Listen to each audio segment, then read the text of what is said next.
Do you know many people are having trouble with setting their fax to auto-receive? Don't worry.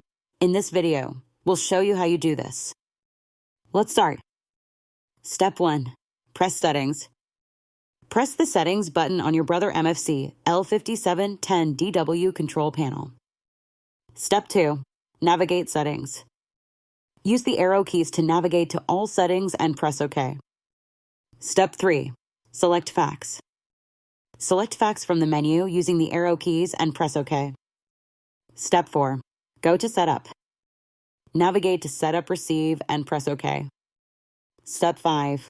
Choose Mode.